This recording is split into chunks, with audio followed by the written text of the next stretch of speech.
প্রভু নিরঞ্জন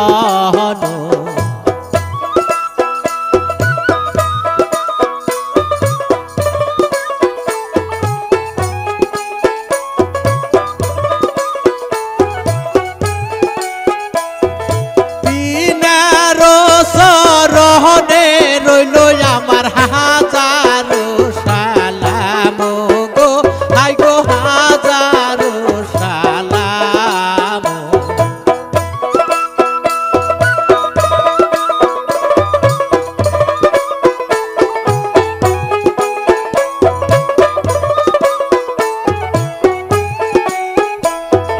পরিসীমে বন্দনা করি আমি হজ মক্কার শহর গো আই গো হজ মক্কার শহর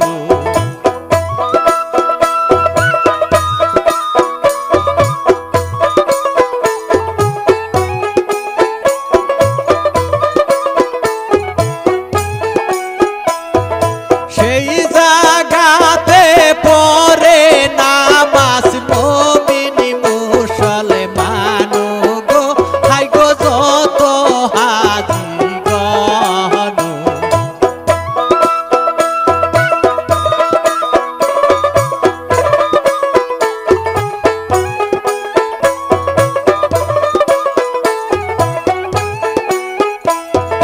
সাইরমে বন্দনা করি আমি মধ্যে করলাম স্থান গো হাই গো মধ্যে করলাম স্থান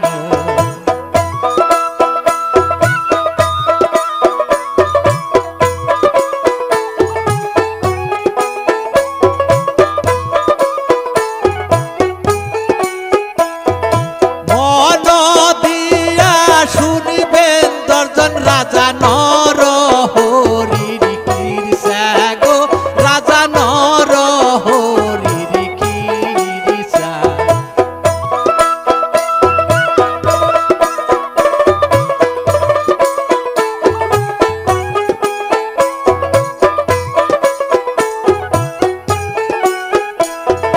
সবাতে বন্দনা করি আমি সবার 10 জন গো হাই গো সবার 10 জন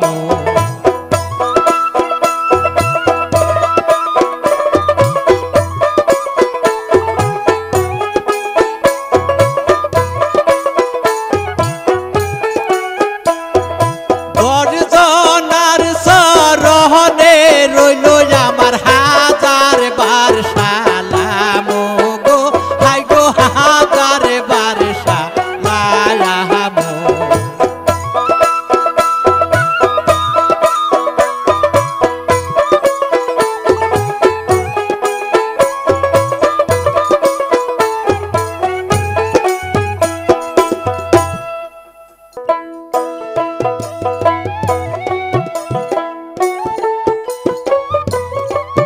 আসসালামু আলাইকুম রহমাতুল্লাহি ওয়া বারাকাতুহু আমি আপনাদের সম্মুখে উপস্থিত হয়েছি আরো নতুন একটি উপহার নিয়ে আমার এই উপহারটিতে বাদ্যযন্ত্র সহযোগিতা করেছেন বাঁশিতে আব্দুর রাজ্জাক দুতারায় সহযোগিতা করেছেন মোহাম্মদ কাজিমউদ্দিন ঢুলকিতে সহযোগিতা করেছেন আব্দুল জলিল পারকিশনে সহযোগিতা করেছেন মোহাম্মদ হানিফ আলী তবে যা হোক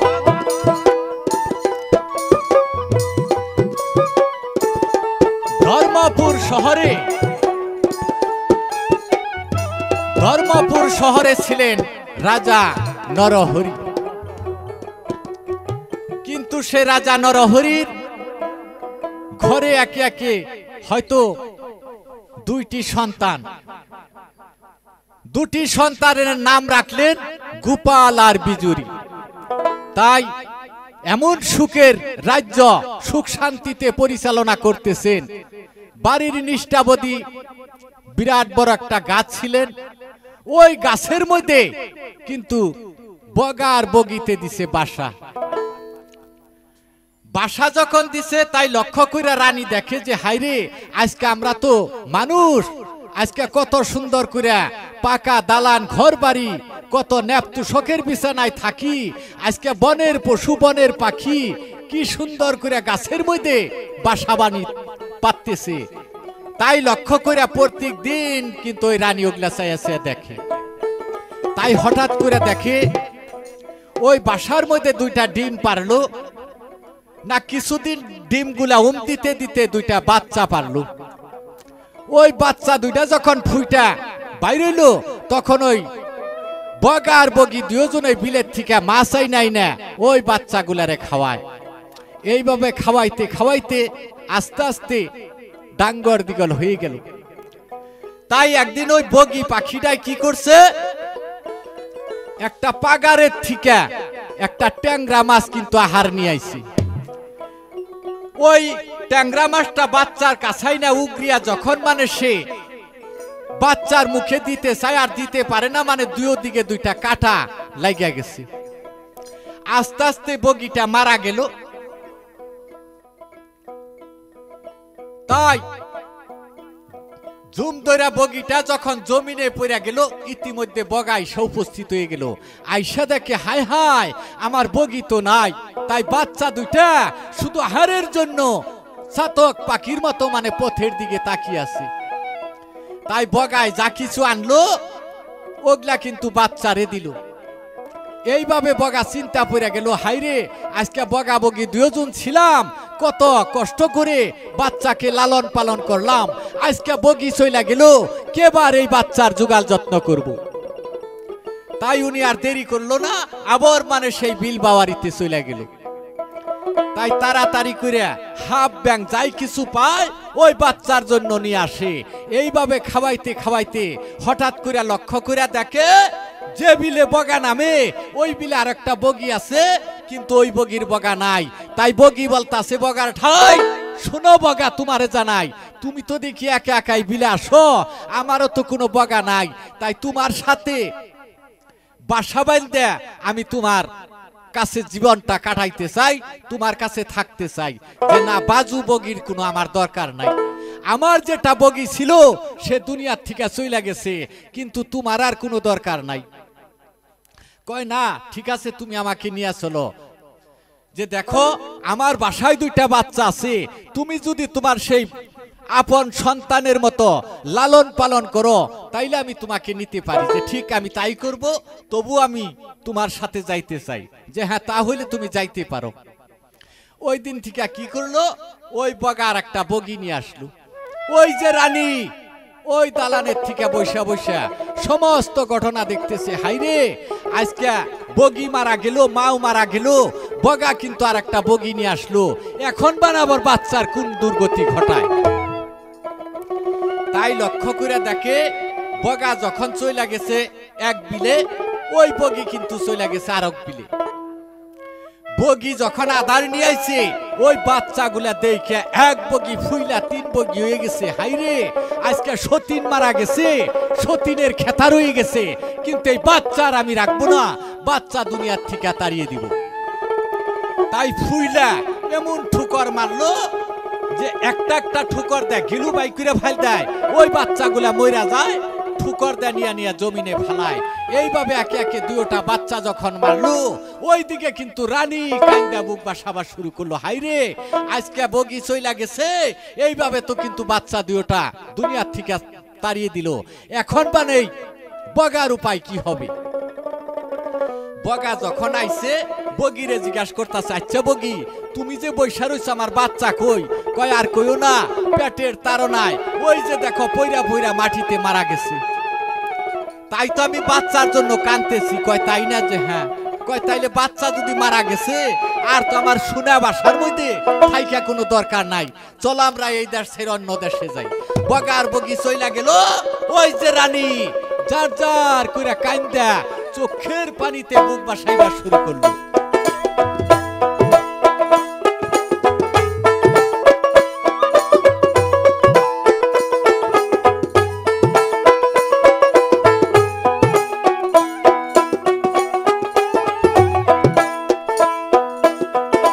বগির বাসায় দেখলাম রে আমি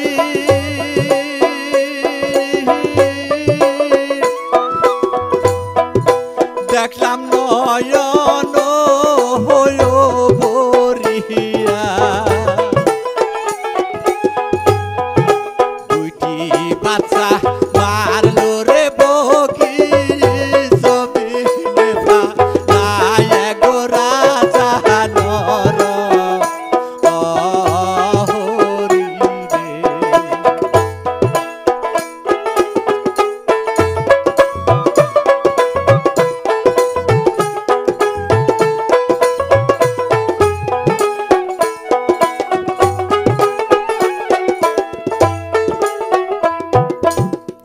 তাই এমন ভাবে যখন কাঁদতেছে এই ইতিমধ্যে মানে রাজা এসে উপস্থিত হয়ে গেছে। হাই রানী, তুমি এইরকম কান্দা বুক বাসাইতেছ, কারণ ডাকি?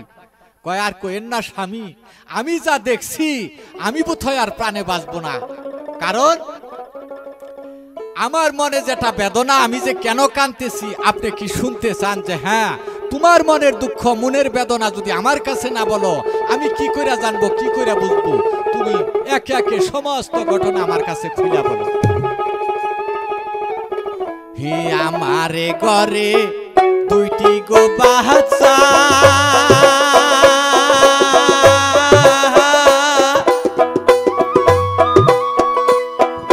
রাজা গোপালা আর বিজুরি, আমি মরলে বাচ্চা গো দুইটার না জানো কি হবে গো রাজা নর হরি রে।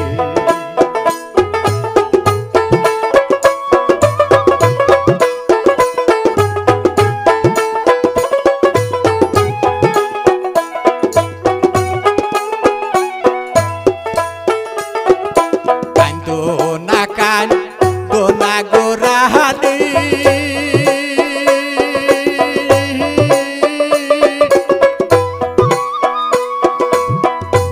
আমার হৃদয় যায় ফাটিয়া, তোমার চোখের পানি গো দেখা বুকটা যায় ফাটিয়া গো শুনো রানী আমার গো।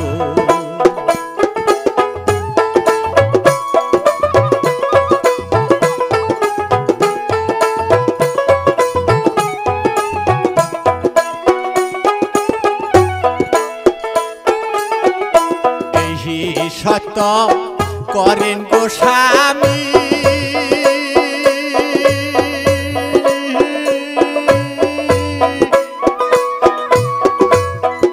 স্বামী মাতায় হাত দিয়া,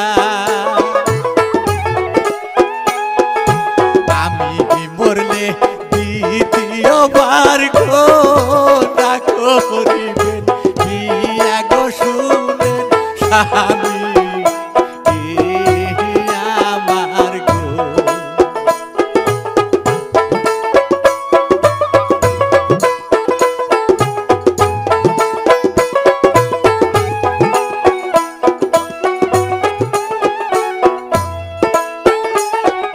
তোমার মাথায় হাত গো দিয়া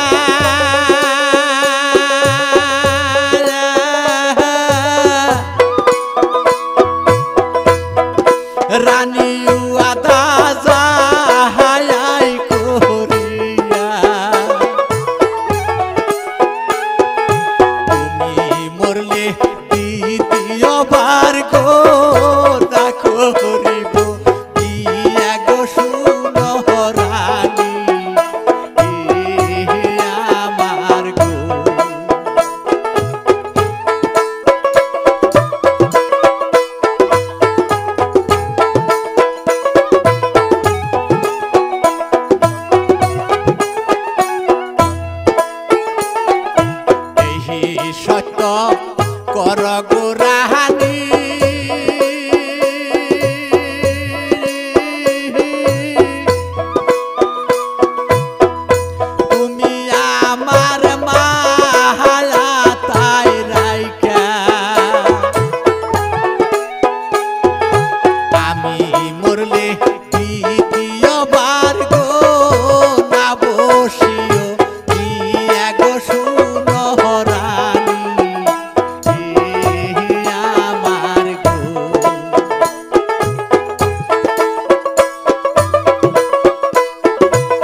করলাম গো স্বামী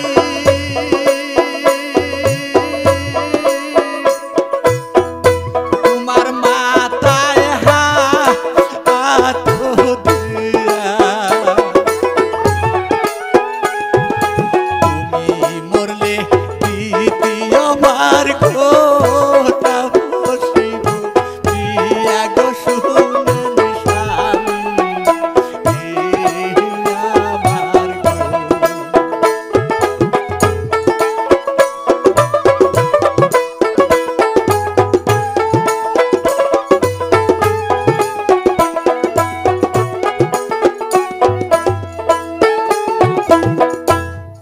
তাই রাজার মাথায় হাত রেখে রানী ওয়াদা করলো যে আপনি মারা গেলে আমার জীবনে কোনোদিন আমি বিয়া শাদী বসবো না। আর রাজায় রানীর মাথায় হাত রেখে ওয়াদা করলো আমি যদি মারা যাই আরে তুমি যদি মারা যাও আমার জীবনেও কিন্তু আমি আর দ্বিতীয় বিবাহ শাদী করব না। দুজন যখন করালে আবাধ্য হয়ে গেল ইতিমধ্যে ওই যে গোপাল বিজুরি দুই ভাই ওরা স্কুলে লেখাপড়া করে এইদিকে রানী মনে মনে চিন্তা করে বনের পশু তারাও কিন্তু সতীনের পুত্র দুনিয়ার থেকে তাড়িয়ে দিল আমি যদি মারা যাই আমার বাচ্চাও কোনোদিন সতীনে রাখবো না। তাই ওই চিন্তা মনে আইনা না খায় ভাত না খায় পানি আস্তে আস্তে আস্তে আস্তে দুর্বল হয়ে গেল বিছনায় পড়ে গেল। বিছনায় যখন পড়ে গেছে তাই একদিন রাজায় বলতেছে হাই রানী তুমি এত দুর্বল হয়ে পড়লা কেন? যে না স্বামী আমি বোধহয় আর দুনিয়ায় বাঁচবো না, কারণ আমার দুনিয়াটা অন্ধকার অন্ধকার লাগতেছে, দুনিয়ার থেকে বোধহয় আমি চলে যাব। যে না রানী তুমি যদি দুনিয়ার থেকে চলে যাও আমি কাকে নিয়ে বাঁচবো, আমিও তো আর দুনিয়ায় থাকতে পারবো না।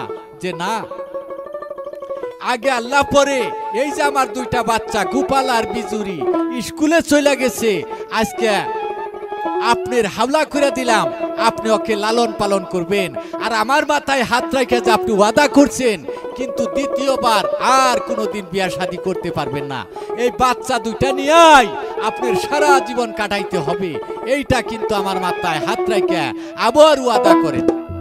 যে হ্যাঁ বেগম ওই দিন কেউ ওয়াদা করছি আজকেও তোমার মাথায় হাত রেখে আমি ওয়াদা করতেছি আমার জীবনে আমি কোনোদিন আর দ্বিতীয় বিয়া শাদী করব না।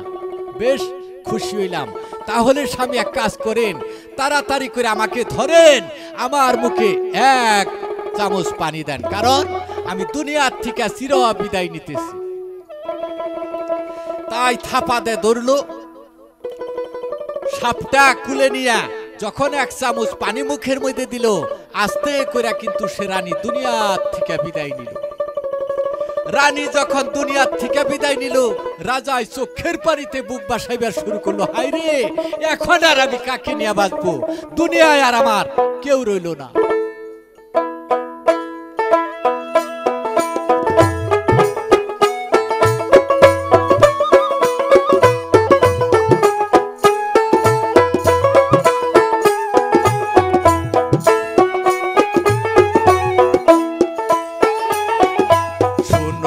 শোনো ওই হে গো রানী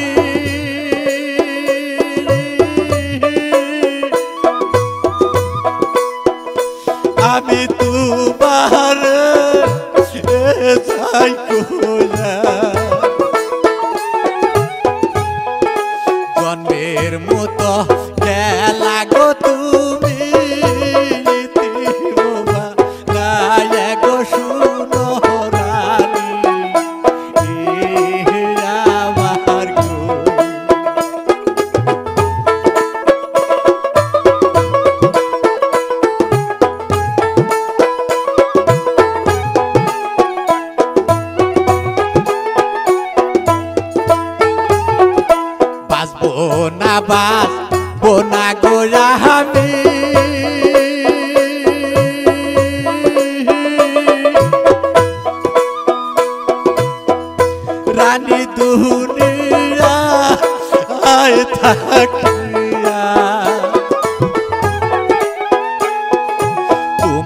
তোমার জন্য কানতে গো কানতে যাবো যে মরিয়া গো শুনো রানী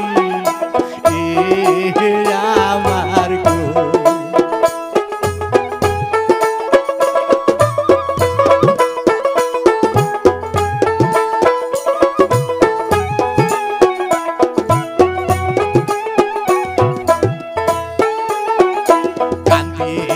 কান দিয়া গো রাজা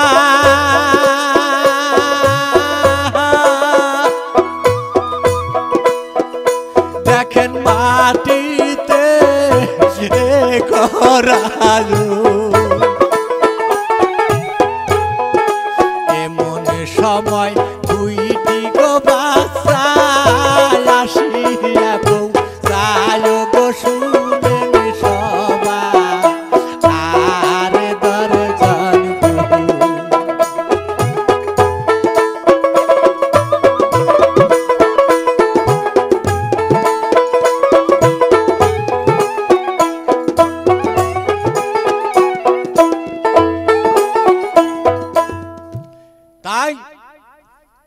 রাজায় যখন মাটিতে গড়াগড়ি যাইতেছে গোপাল বিজুর স্কুলের থেকে বাড়িতে আসছে আয়সা দেখে মায় ফুলের সজ্জা ছাইরা জমিনে পড়া রয়েছে বাপে মাটিতে গড়াগড়ি যাইতেছে গোপাল বিজুরি বলতেছে বাবা গো মার কি হয়েছে ফুল সজ্জা ছাইরা আজকে জমিনে পড়া রয়েছে বাপে বলতেছে বাবা তোমার মার এই দুনিয়ায় নাই কারণ তোমার মা এই দুনিয়ার থেকে পরপারে চলে গেছে আর কোনোদিন তোমার মা ফিরে আসবে না কথা শুইনা গোপাল বিজুরি চোখের পানি ছেড়ে দিল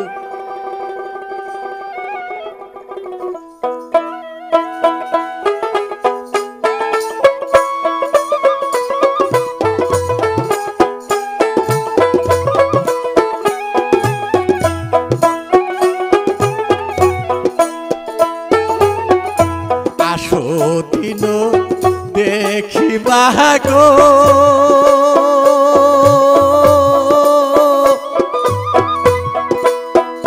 মাগো স্কুল জিতে আজও কেন দেখি গো তোমায় দুলার যায় গো শুনো মাগো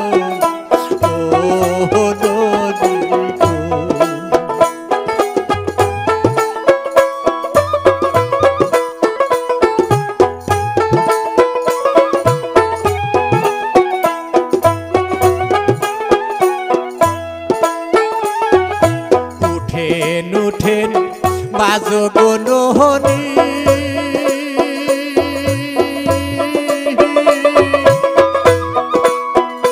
মাগো চক্ষু মেলে চালু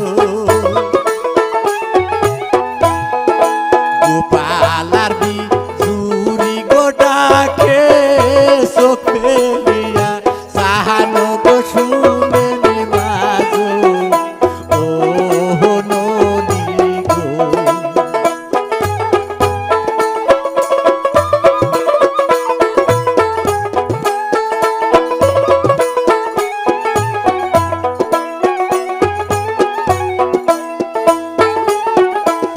করিবে লালন গোপাল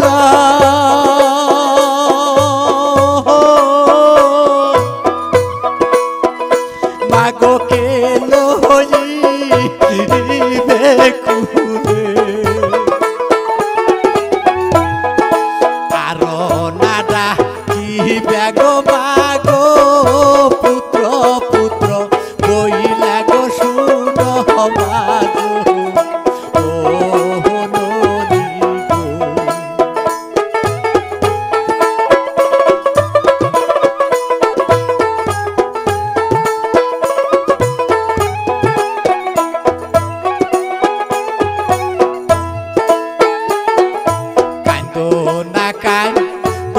রে বাহাওয়া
মায়ের সাথে গোয়ামি যাব যে শুনিয়া গো শুনো বাবা আমার গো।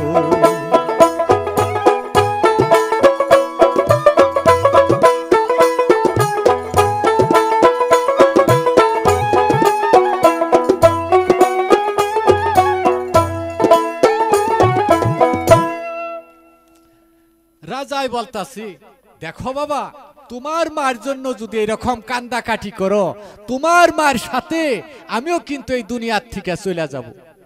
গোপাল বিজুরি বলতাছে না বাবা আমরা আর কোনোদিন কাঁদবো না। তাই রাজাই কি করলো থাপা দে গোপাল বিজুরিকে কুলে নিয়ে মার কাছে থেকে সইরা চলে গেল। এইদিকে রানীকে মানে সৎকার সমাদায় করে দিল।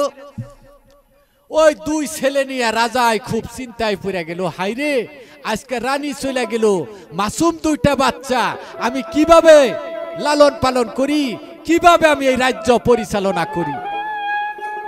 মস্ত একটা চিন্তায় পড়ে গেল। দিন আর রাত শুধু চোখের পানিতে দিন রাত কাটাইতেছি। ইতিমধ্যে সমস্ত ধর্মপুর রাজ্যে যত প্রজাবিন্দু ছিল তারা বলতেছে না যে রাজ্যের রানী নাই সে রাজ্যের কোনো শোভা নাই। তাই আমার রাজার পুনরায় দ্বিতীয় কাজ একটি করতে হবে। তাই কয়েকজন যাইয়া রাজার কাছে বলতেছে মহারাজ আমরা একটা প্রস্তাব নিয়ে আসছি। বেশ বলো। যে দেখেন মহারাজ যে রাজ্যের রাজা আছে তার রানী নাই সে রাজ্যের কোনো শোভা নাই। তাই দ্বিতীয়বার আপনার কোনো বিবাহ শাদী করতে হবে তা নইলে আমরা কিন্তু আপনার এই রাজস্টারে কিন্তু আমরা কর্মচারী হিসেবে আর থাকবো না।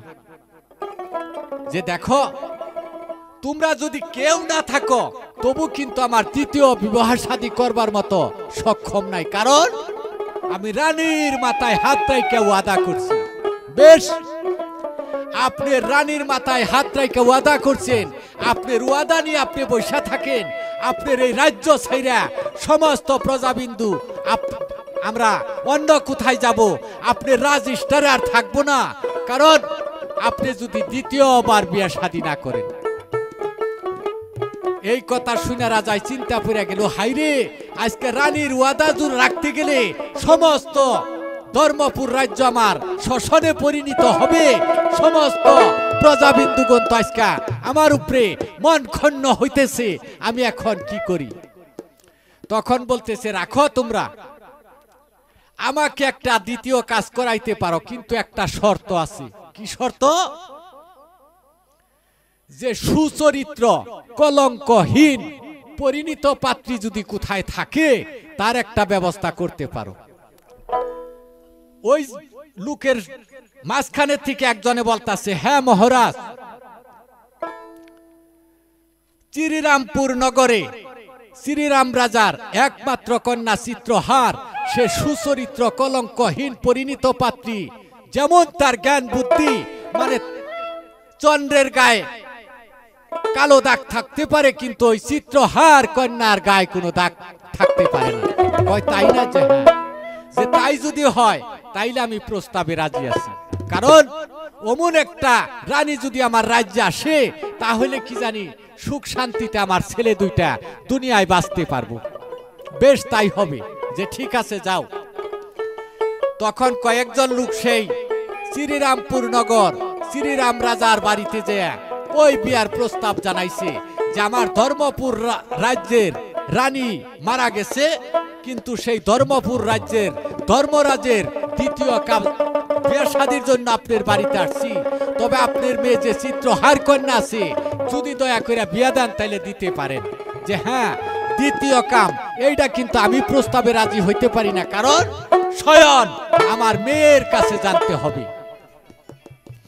তখন মানে সেই মেয়ের কাছে জিজ্ঞাসা করল, মাগো, ধর্মপুর শহরে ধর্মরাজের প্রথম পরিবার মারা গেছে, এটা 2 নম্বর কাজ। প্রস্তাব নিয়ে আসছে, এখন মা তুমি দুই চার কথা বললে বলতে পারো যে হ্যাঁ বাবা আমি প্রস্তাবে রাজি আছি, কিন্তু তিনটা শর্ত আছে। কি শর্ত? যে প্রথমে ওই ধর্মপুর রাজ্য আমার নামে লেখা দিতে হবে, 2 নম্বর আমার বাবার বাড়ি থেকে আমি একটা সিন্দুক নিয়ে যাব, নাম্বার 3 বাড়ি সাইনবোর্ড টানানো থাকবে, ডাঙ্কা থাকবে, ওই ডাঙ্কায় বাড়ি না দিয়ে একটা প্রাণী কিন্তু বাড়ির ভিতরে ঢুকতে পারবো না।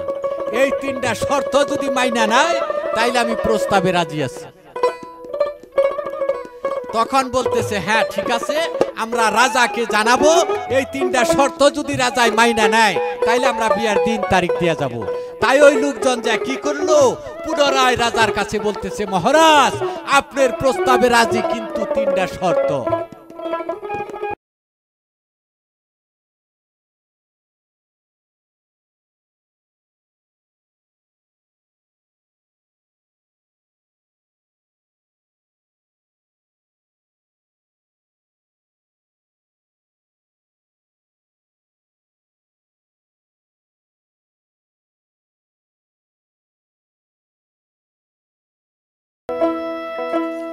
রাজাই বলতেছে কি শর্ত? যে দেখেন মহারাজ, প্রথমে আপনার এই ধর্মপুর রাজ্য ওই চিত্রহার কন্যার নামে লেখা দিতে হবে। রাজাই বলতেছে অসম্ভব, সাধারণ একটা মেয়েকে বিয়ে করতে আমার এই ধর্মপুর রাজ্য লেখা দিতে হবে, তা কোনোদিন হইতে পারে না।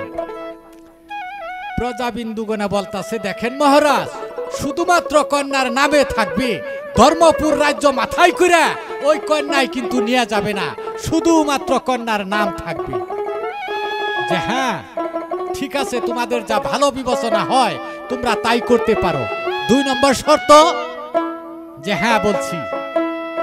2 নম্বর শর্ত, তার বাবার বাড়ির থেকে একটা সিন্দুক নিয়ে আসবে।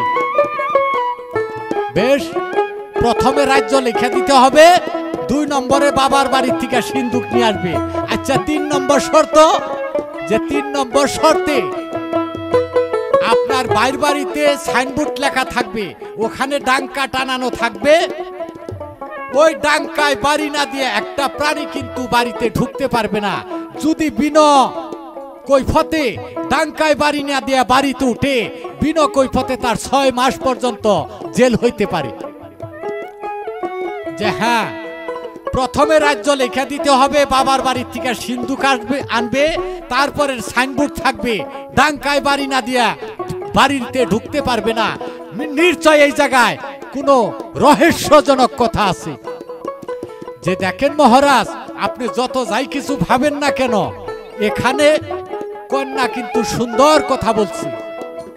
বাবার বাড়ির থেকে সিন্দুক আনবে, কি জানি কোনো আত্মগুপ্ত বস্তু ওই সিন্দুকে রাখবে।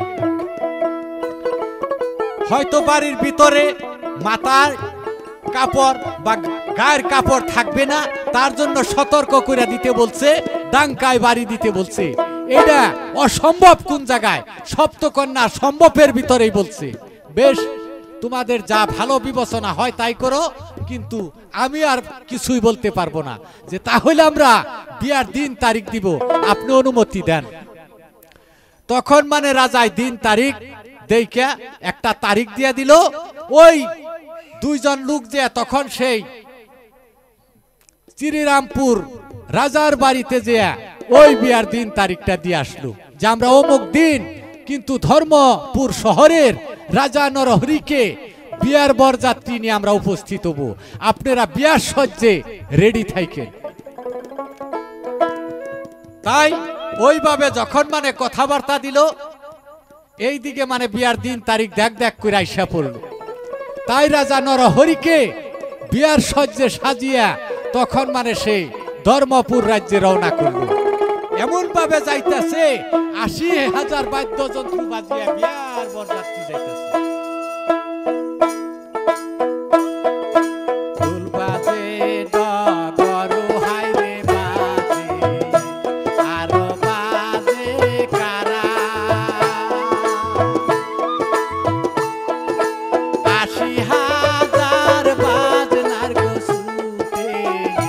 করনে না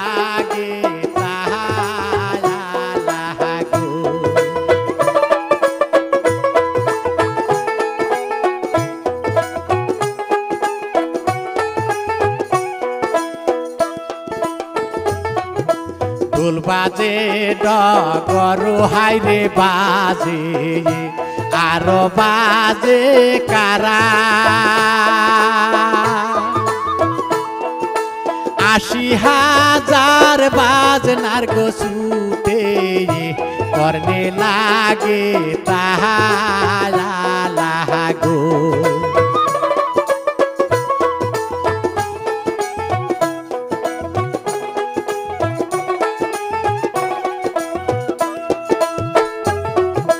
হাবই সারলো বাজি হাইরে সারলো কামানো সারিল এই বনের পশু গো পঙ্খী অন্য বনে গেল গো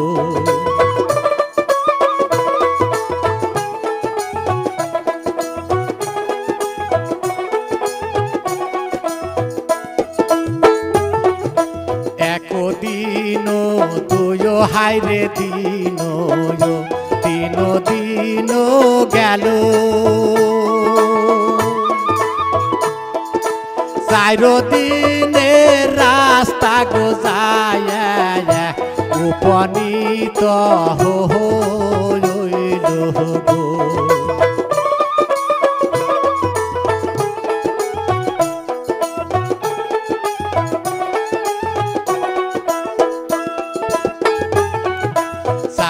দিন ৫ হাইরে দিন ৬ দিন গেল শ্রীরামপুর শহরে গো যায় উপনীত হইল গো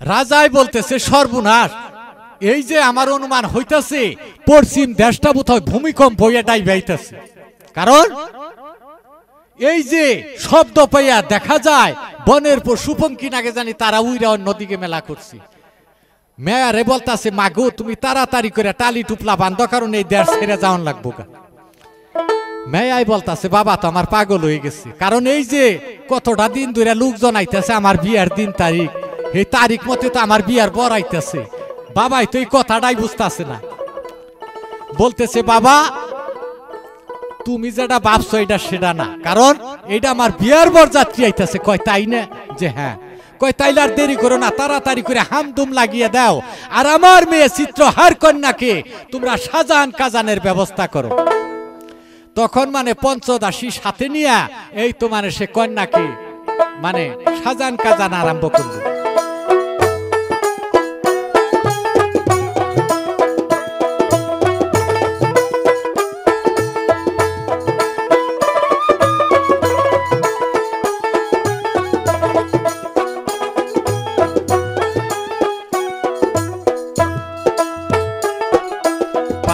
জলে নামিয়া কন্যায় পাতা মৈলন করে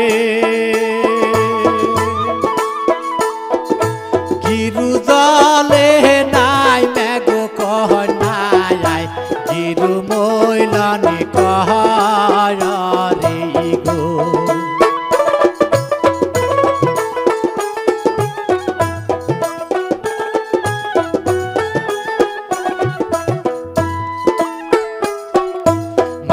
জলে নামিয়া কন্যায় মাঞ্জা মৈলন করে বুকো জলে নাই মেঘ কন্যায় বুকো মৈলন করে গো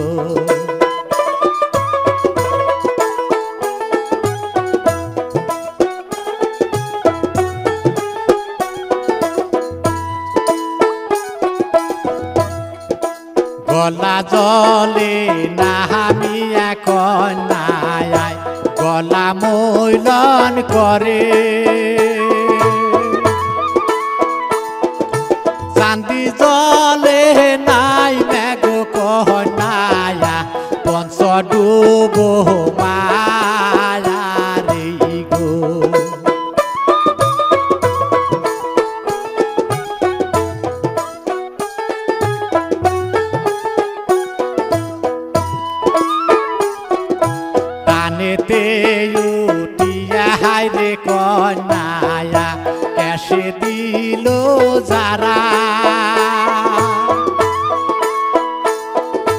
6 মাসের রাস্তা গো দুরিয়া জরি বৃষ্টি হয় গো।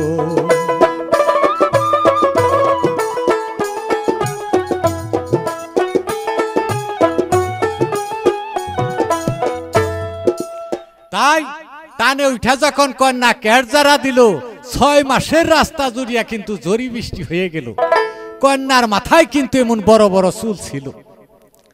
তাই পঞ্চদাসী বান্দি দাসীরা বলতাছে, হ্যাঁ এখন তাইলে একটুকে শাড়ি সামেশ পিন্দান দরকার। আনিলাম বেসরের জাপি খুলিলাম ডাকনি, 10 লোকে বাসিয়া নিলাম আবের কাঙ্কই খানি, বাগুরে কি আর সাজন সাজে কন্যা হে।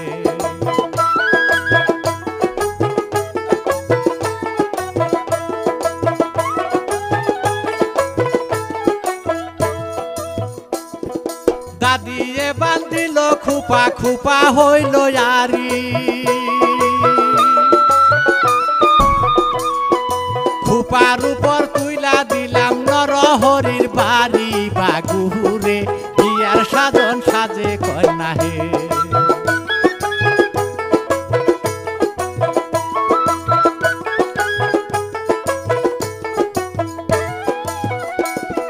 নানিয়ে বান্ধিল খুপা খুপা হইল চাপা, খুপার উপর তুইলা দিলাম নরহরির ছাপা, বাগুরে বিয়ার সাজন সাজে কন্যা হে।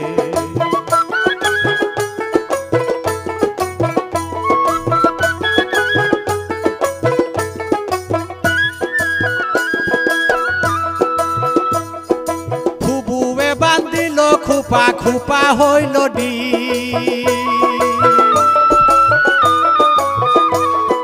খুপার উপর তুইলা দিলাম শিলো শিরো বিল, বাগুরে বিয়ার সাজন সাজে কন্যা হে।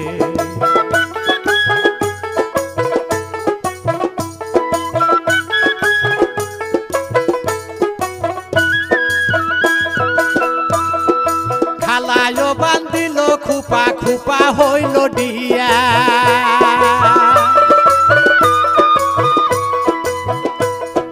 খুপার উপর তুইলা দিলাম 80,000 টিয়া, বাগুরে বিয়ার সাজন সাজে কন্যা হে।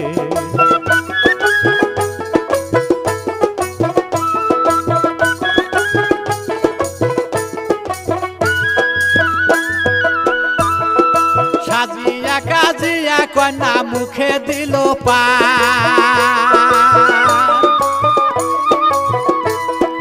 ঘরে থেকে বাহির হইল পূর্ণিমার সাহান, বাগুরে বিয়ার সাজন সাজে কন্যা হে।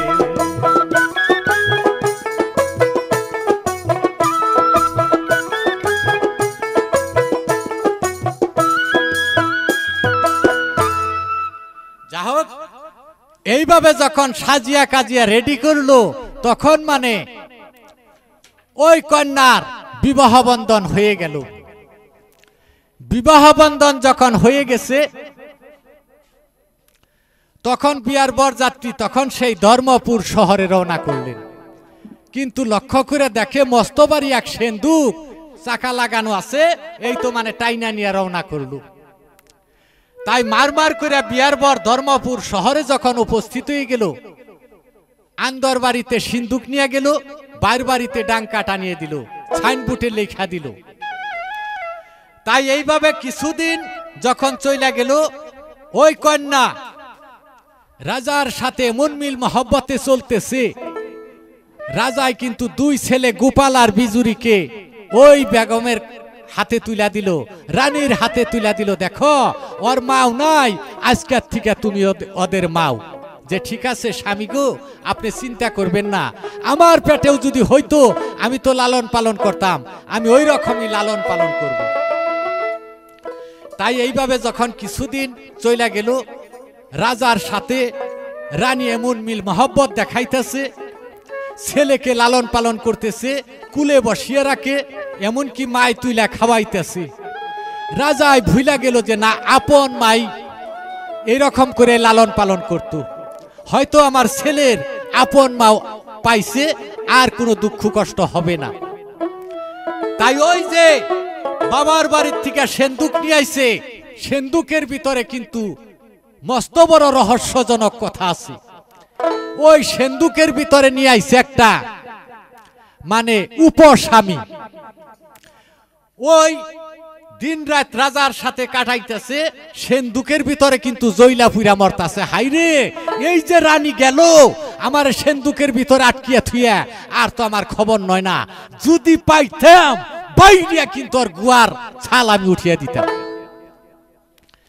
তাই একদিন রাজায় যখন রাজ কাছারি আরম্ভ করছে, ফট করে যে সেন্দুকের তালা খুইলা ওই সলিম গুন্ডারে বাইর করছে।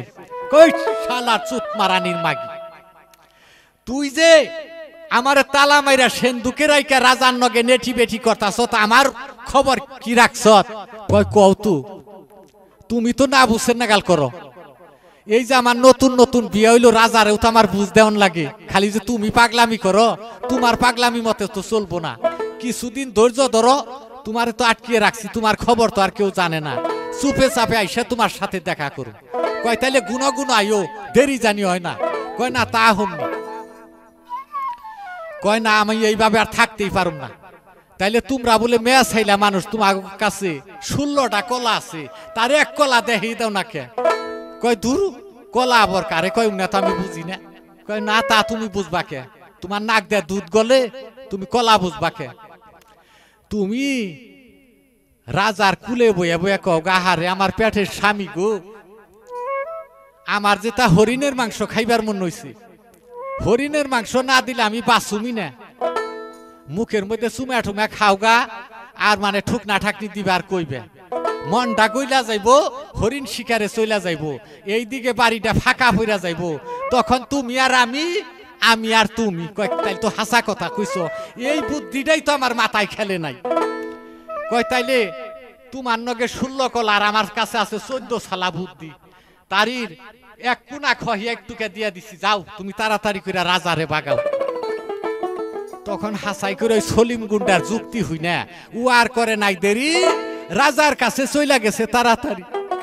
আহারে আমার স্বামী গো, আমি কতদিন ধরে আশা করছি যে আমার স্বামীর কাছে আমি এই কথাটা কমু, কইবার আর সাহসও পাই না। কয় আহারে আমার এক পরিবার মইরা গেছে, তোমারে কত কষ্ট করে আনছি, তোমার কি কথা আমার কাছে তাড়াতাড়ি কও।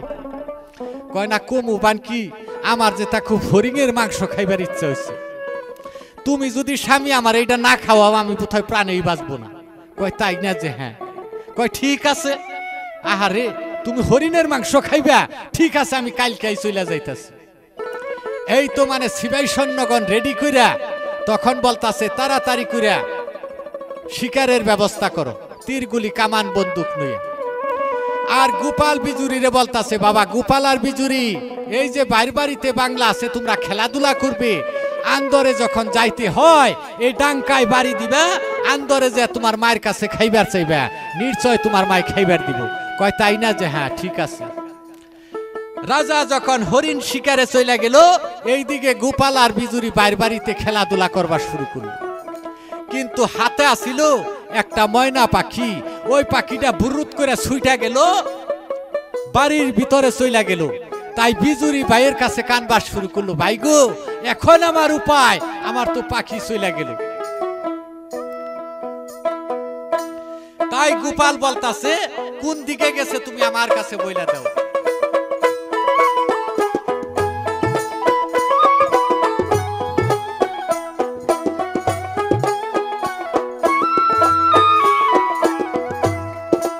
এই দিকেতে গেছে গো পাখি,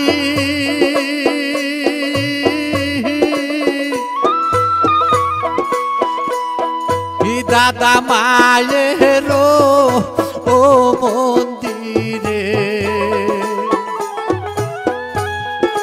দয়া কইরা ময়না গো পাখি দইরা দেওয়া মারে গো শুনো দাদা আমার গো।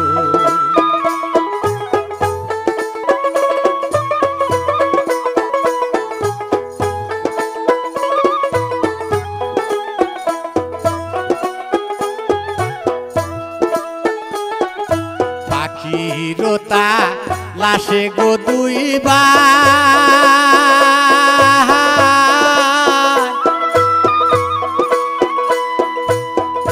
গেল বাড়ির ও ভিতরে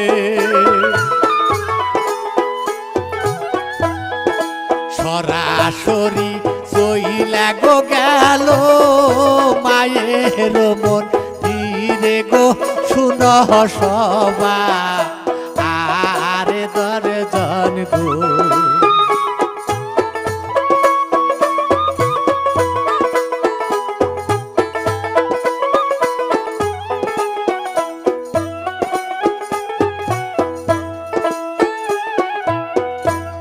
তাই এইদিকে ওই যে দুষ্ট রানী ওই সলিম গুন্ডারে সিন্ধুকে থেকে বাইর কইরা হয়তো আমোদ ফুর্তি নাচ গান কইরা তখন দুজনে কি করছে গলা গলি দইরা শুয়া রইছে গলা গলি দইরা যখন শুয়া রইছে গোপাল আর বিজুরি তখন লক্ষ্য করে মন্দিরে যায় দেখে সর্বনাশ এইটা আবার কি তখন বিজুরির গায়ে আগুন লাগিয়া গেল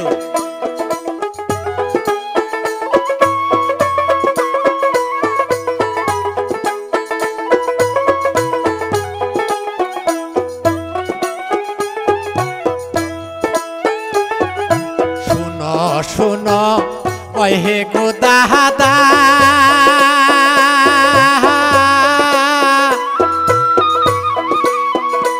আমি তোমারে এ যাই কইয়া এই দৃশ্য দেখার গোয়া গে এই মরণ কেন হইল না গো শুনো দাদা আমার গো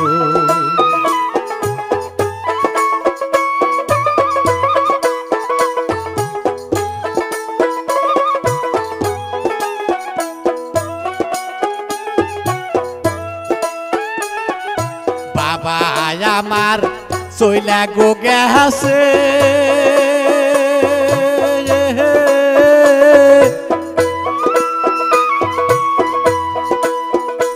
দাদা হরিণ ও শিকার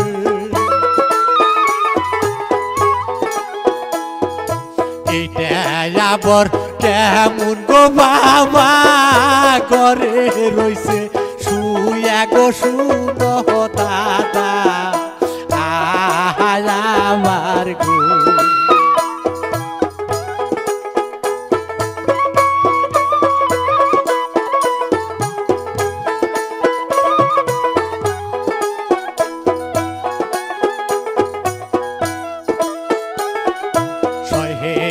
সয় হে না গো দাদা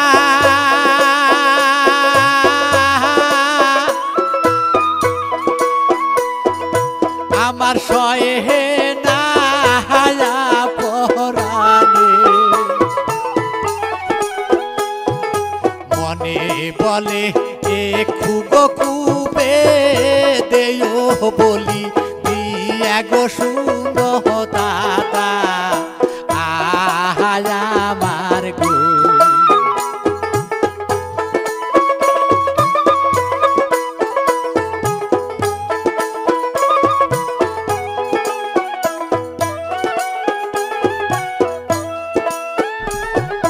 চলো চলো চলো রে ভাইও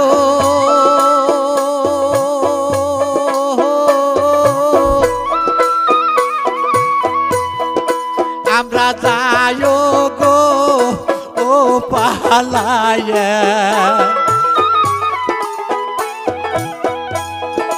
মায়ে যদি দেখিতে গো পারে বিপদ যাবে হইয়া গো শুনো পায়ো ও আমার গো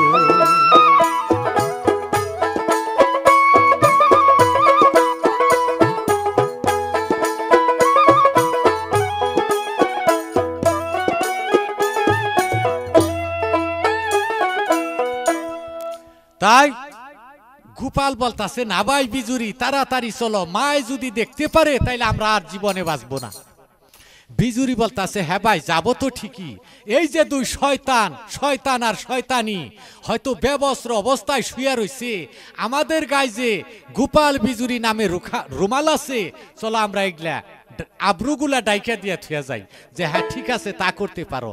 তাই গোপাল বিজুরির রুমাল দিয়া অগরে ডাইকা থুয়া ওরা দুইও ভাই চলে গেল। এইদিকে কিন্তু কন্যাই চেতন পাইল, চেতন পাইয়া দেখে সর্বনাশ, আমাদের গায়ে গোপাল বিজুরির রুমাল। তখন বলতেছে হাইরে হাইরে, ওই মরার যাইরা তুই তো খালি গলা ধরস আর কাই তুইয়া পরস, তুই কি তুই আর খবর রাখস, চিতি পিঠা যে খাও ফুরা কি গুইনা খাও। এই যে জামালা রে গোপাল আর বিজুরি ওরা দুইও ভাইয়ের সমস্ত ঘটনা দেখা গেছে। এখন উপায়, রাজা আইলে পরে এগুলা কইলে কিন্তু আমাগো টুকরা টুকরা করে কিন্তু ওই নদীতে ভাসাবো। সলিম গুন্ডা কয় দেখছি 12 সালার মধ্যে এক কোনা দিছিলাম, রাজাই শিকারে চলে গেছে, আর নয় আধা বস্তা যাব। কয় তাইলে কি করন রাখবো? কয় তুমি ওখান থেকে এই বান্দি দাসী যত আছে এগুলা আত করো, 500 টাকা বেতন, তার 1000 টাকা দিয়ে দাও, তোমার কন্ট্রোলে তোমার দিকে জানি কথা কয়, তাই না? যে হ্যাঁ। আর রাজা তো আসবার সময় হয়ে গেছে, হয়তো দুয়ারের মধ্যে পানি ডাইলা তুমি কেদার মধ্যে গইর পারো, আর কও যে আমার বাবা মাই কি আরে মরবার নিগা বিয়া দিছেল, আজকে বিয়া দিছে রাজার কাছে, রাজার পুলাই থাকবার চায় বা আমার নগে জোর করে এই অবস্থা করবার চায়, আমার এত শান্তির বাত নাকবো না। এই কথা যখন কইবে রাজাই তখন আর ওই পুলা করে আর বাঁচাইব না। কয় তাই না? কয় হ। কয় হাই রে হাই, তুমি এত বুদ্ধি নে ঘুম পারো কেমনে? কয় হ্যাঁ ঘুম পারি, আমার বইরা থুইছ সেন্দুকের ভিতরে, আমার ঘুমা হে, তাই তোমাই রে পাইবার নিগে একটু একটু করে বুদ্ধি বাইর করি। কয় তাইলে ঠিকই আছে। কয় তাইলে তাড়াতাড়ি বুদ্ধি কামে খাটাও। এই তো বান্দিদা শিক্ষাছে চলে গেল। দেখো বান্দিদা শিগন, তোমাদের একটা কাজ করতে হবে, যে কি, যে আমি যা বলবো তোমরা খালি হয় হয় করবা, স্বীকার করবা। তোমাদের বেতন 500 টাকা, আজকে থেকে 1000 টাকা দিব। বেশ, তুমি যা কইবার কবা তাই বলবো। ঠিক আছে। এই দিকে দেখে যে হ্যাঁ বাদশাহ তো শিকারের থেকে আসতাছে, তাই মানে দুয়ারের মধ্যে পানি ডাইলা দিয়া কেদার মধ্যে গইর পারতাছে, হাই মাত্তাম করতাছে, হাই রে আমার বাবা মাই কেন বিয়া দিছেল, আমার সর্বনাশ, আমার এত সুখ শান্তির বাত আর লাগবো না। রাজাই বলতাছে কে রানী, তোমার কি হইছে, তুমি এইরকম করে কান্দাছো? কয় আমি জানি আমার কান্দাও কেউ শুনবো না, আমার দুঃখ বেদনা কেউ বুঝবো না। কয় না, তুমি আমার কাছে খুইলা কও কি হয়েছে, তুমি একবার বলো। কয় স্বামী গো, আমার কথা এটা বিশ্বাসের কথাও না, আর কেউ বিশ্বাস করবো না। কয় না, আমি তোমাকে বিয়ে করে আনছি, তুমি আমার রানী, একমাত্র আমি বিশ্বাস করব, বলো তোমার কিসের অভাব, কি দুঃখ তোমার ভিতরে? কয় দেখেন স্বামী, আপনি যখন হরিণ শিকারে চলে যান, আমি নিরালা মন্দির ঘরে শুয়াছিলাম, আপনার দুই ছেলে গোপাল আর বিজুরি সরলতা সুযোগ পাইয়া ওই ঘরের ভিতরে ঢুইকা জোর করে আমাকে ধরছি ইজ্জত মারবার জন্য। আজ যদি বান্দিদা শিরা না আসতো, তাইলে তো আমার অবস্থা খারাপ হয়ে যেত। কয়েন ছি ছি ছি, এমন কথা তোমার মুখ দিয়ে প্রকাশ করতে পারলে আমার বিশ্বাস হয় না যে আমার গোপাল বিজুরি দুই ছেলে এমন কর্ম করতে পারে। কয় জানি আপনার বিশ্বাস হবে না, আর বিশ্বাসের কথাও না, আপনার বিশ্বাস নিয়ে থাকেন, এই যে আমি রওনা করলাম। কয় না, তুমি যাইও না, যে দুষ্ট দুই ছেলে মার উপরে আঘাত করতে পারে, সেই দুই ছেলের আর কোনো শান্তি নাই, কোনো নিস্তার নাই। কোথায় গোপাল বিজুরি? গোপাল বিজুরি বলতেছে দাদা ওই তো আব্বা ডাকছি। কয় তাই নাকি? যে হ্যাঁ ঠিক আছে, তাড়াতাড়ি চলো। দুইও ভাই গলাগলি ধরে বলতেছে আব্বা জান আপনি ডাকছেন? যে হ্যাঁ শয়তান তগরে ডাকছি। কোথায় দাসী? নিয়ে আস আমার চাবুকখানা। চাবুকখানা যখন হাতে দিছে, বলতেছে বল শয়তান, কোন সাহসে তোর মার মন্দিরে ঢুকছিলি?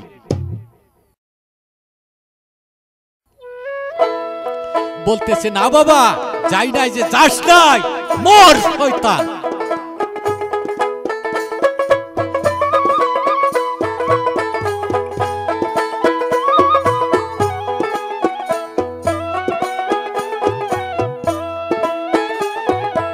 এমন কথা কেমন কোহরে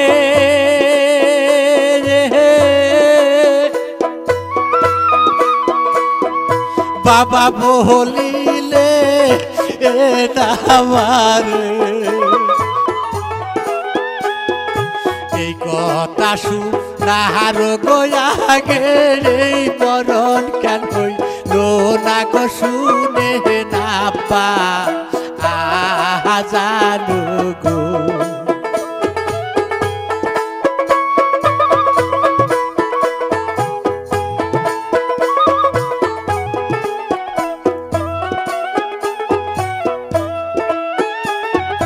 হাতে দড়ি পায়ে গো প্রহরী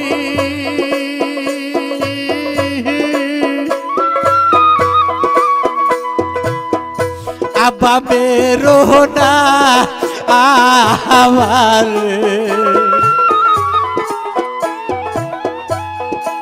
এমন সা বুকের গোবালি সয়ে না রানে গো শুনে না পা জানু গো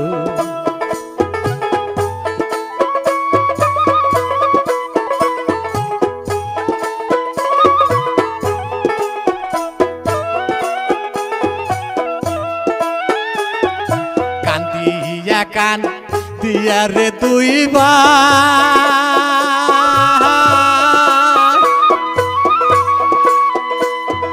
পড়লো মায়ের হলো না পায়ে নাতি মাইরা দুষ্ট গো মায়ে দিল দূরে ফেলে গো দেখেন সবা আর দরজন রে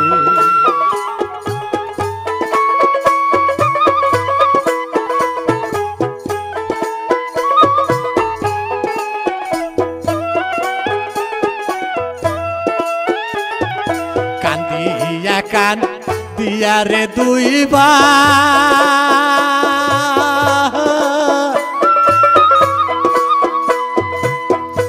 আবার বাপের পা এই পরে নাথি মাইরা নিষ্ঠুর গো বাপে দূরে দিল ফেলে গো শুনে নে বাবা জানু গো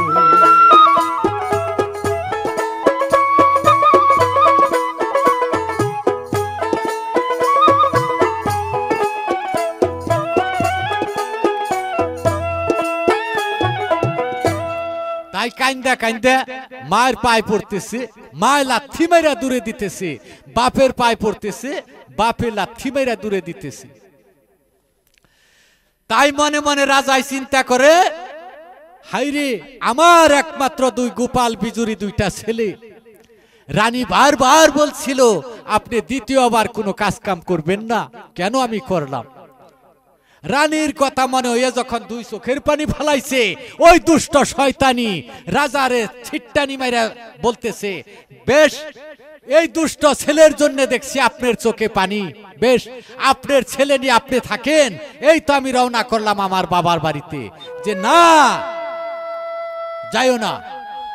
কোথায় জল্লাদ?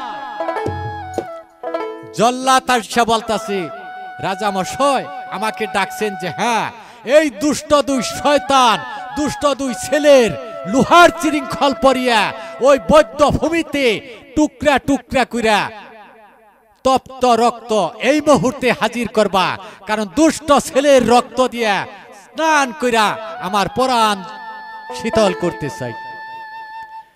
জল্লাদ বলতেছে না, আমি রানীমার কত নুন খেয়েছি, তার একমাত্র দুটি সোনার পুতুলি আমি কাতল করতে পারবে না, পারবে না, তবে মর শয়তান। জল্লাদ বলতেছে ঠিক আছে আমি নিয়ে যাচ্ছি। তাই হাতে ধরে যখন টাইনা নিয়ে যাইতেছে, ওই যে দুষ্ট শয়তানি বলতেছে, রাখো জল্লাদ, আজকে রাজপুত্র রাজ পোশাক নিয়ে বদ্ধ ভূমিতে যাবে তা কোনোদিন হয় না, ওর রাজ পোশাক গুলো আমি খুইলা নিব। তখন মানে ওই শরীরের সমস্ত রাজ পোশাক ওই সৎ মায় খুলবার শুরু করলো। তখন মানে গোপাল বিজুরি চোখের পানি ছাইরা দেয়, ধর্মপুর নগরবাসীকে বলবার শুরু করলো, মধুরের পানা যেমন বাসে দেবে দেবে, ও তার ওই রকম শীতে হবে, ও যার সৎভাব আছে গয়রে রে, এই দেশে তো রোদি নাই রে।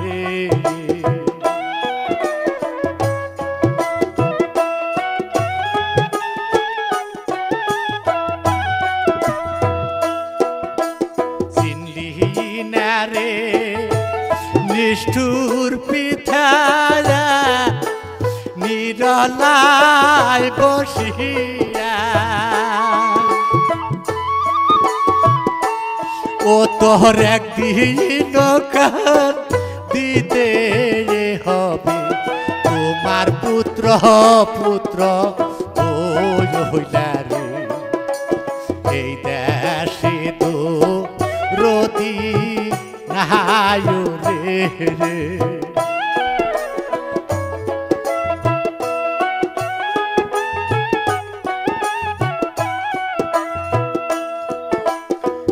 ঘরে সব ঘরের লুক রে, দেখো রে সাহিয়া,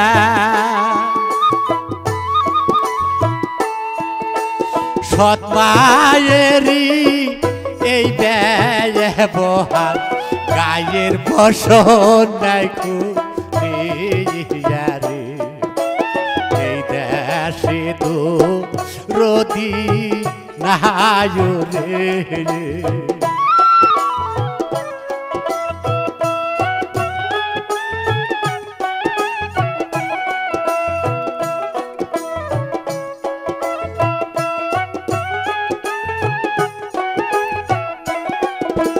যেদিন হইতে মাও মরেছে এই ববল সংসারে,